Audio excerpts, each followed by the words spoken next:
Je trébuche, on va recommencer par là. Oui. D'accord. Le vendredi 30 avril 2021, la police républicaine a, au détour d'un accident mortel de la circulation survenu vers 5 h du matin à hauteur du village Agon, arrondissement d'Atokoligbe, commune de Banté, mis la main sur une grosse cargaison de 70 000 cartouches de calibre 12 mm. Tous les recoupements faits indiquent que la dite cargaison était destinée à être notamment livrée dans les localités de Gouka et d'Akwasi dans la même commune. Ce dossier est déjà aux mains de la justice et les enquêtes sont en cours pour que toute la lumière soit faite sur ces tenants et aboutissants. C'est dans ce contexte que les autorités togolaises ont révélé avoir arraisonné le même vendredi 30 avril 2021 aux environs de 1 h du matin une voiture immatriculée TG 8827 AH dans la ville de Lomé, à quelques centaines de mètres de la frontière avec le Ghana.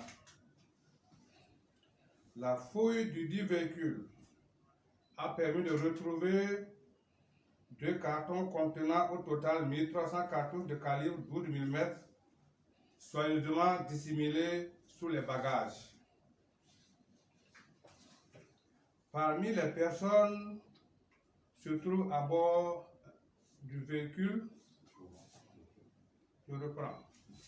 Parmi les personnes se trouvant à bord du véhicule figure un Béninois qui a déclaré avoir acquis les dites cartouches au Ghana pour les acheminer au Bénin. C'est pourquoi je voudrais remercier les autorités politiques et la police togolaise pour leur engagement sans équivoque dans la lutte contre la prolifération des armes et munitions destinées à troubler la paix et la quiétude dans notre sous-région. Je me félicite particulièrement de la coopération agissante qui existe dans nos deux pays et rassure que le Bénin continuera de jouer convenablement sa partition. Je reprends ce paragraphe.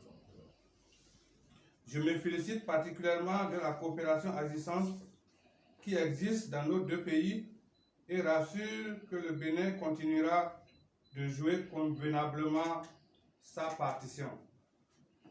Par ailleurs, cette prise en territoire togolais, ajoutée à celle des 70 000 cartouches saisies par la police républicaine, achève de convaincre du sérieux des informations faisant état de plans de perturbation de la quiétude nationale, de déstabilisation de notre pays et de menaces graves à son intégrité.